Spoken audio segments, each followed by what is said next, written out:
Saudara dan saudari, melalui video ini saya akan mengungsikan bagaimana kita menjalani kehidupan dalam misi. Ada sebuah istilah Latin kuno, missio Dei. Missio berarti misi, Dei berarti Allah, sehingga missio Dei dapat diartikan misi Allah.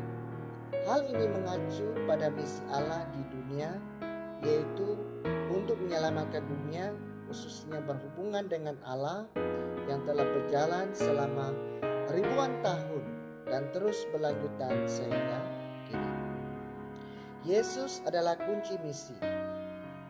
Melaluinya kita diberikan akses untuk turut ambil bahagian dalam misi ini. Waktunya di dunia ketara. Mengapa dia datang, apa yang dia lakukan, dan bagaimana dia melakukannya merupakan cara Tuhan mengundang kita untuk turut dalam misinya.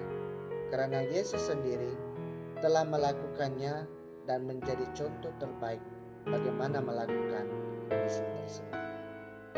Tentu kita sudah familiar dengan amanat agung. Perintah Yesus yang mengatakan kepada kita, pergilah ke seluruh dunia, dan itulah panggilan kita sebagai orang percaya.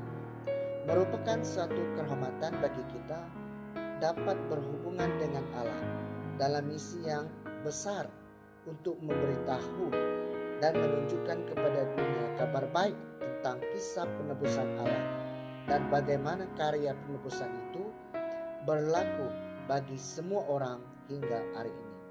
Seringkali kita menganggap bahwa panggilan untuk pergi hanyalah panggilan untuk misioneri saja. Sebuah panggilan kepada misioneri yang melayani jauh di penjuru dunia, tapi misi dari Tuhan ini terlalu penting untuk diserahkan hanya kepada misioneri saja. Ini bukan hanya misi untuk orang tertentu saja, tetapi kita semua sebagai orang percaya melakukannya bersama dengan Tuhan. Ini adalah panggilan pribadi setiap kita, bukan hanya orang tertentu kepada misioneri saja. Itu berarti panggilan kita untuk hidup dalam misioneri dan membawa pesan Yesus ke dunia pekerjaan, keluarga, dan sekolah. Berbagai kebudayaan, bukan hanya negara tertentu. Missio Dei adalah kita menyampaikan pesan dari Tuhan Yesus kepada orang lain agar semua orang mengetahui bahwa Allah turut bekerja dalam kehidupan semua kita. Kita perlu sadari bahwa misi Tuhan pada saat kita menjalankan misinya. Satu hal yang pasti itu tidak pernah dilakukan tanpa Roh Kudus. Roh Kudus adalah pusat strategi yang sentiasa menyertai kita. Sebenarnya ketaatan kita terhadap bimbingan Roh Kudus yang memastikan kita melakukannya dengan secara efektif. Hidup dalam misi bukanlah sebuah tugas, melainkan gaya hidup dan komitmen kita menerima anugerahnya saat kita menerima Yesus. Menerima Yesus berarti menerima misinya. Kita diberikan identiti dan tujuan saat kita menerima Yesus.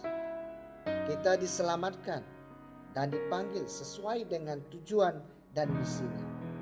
Sebuah misi yang perlu dilakukan tidak hanya di gereja, tetapi di rumah, di tempat kerja, di sekolah, di taman, di pinggir jalan, di tepi kedai-kedai kopi, dan di dalam bus saat melakukan perjalanan, dan banyak tempat lain lagi kita boleh bermisi. Jika kamu punya pertanyaan tentang tujuanmu, pandanglah Yesus. Dia telah menunjukkan kepada kita. Kita harus bergabung dengan Tuhan dalam misinya untuk membawa umatnya kembali kepadanya. Pertanyaannya adalah, apakah kita telah efektif dalam misi kita sekarang ini? Setelah Anda menonton video ini, doakan teman Anda yang sama sekali belum mengenal Yesus agar Anda diberikan kesempatan oleh Tuhan untuk dapat bercerita dan mengkabarkan berita baik kepada semua orang. Kiranya Tuhan menolong kita dalam misinya. Amin.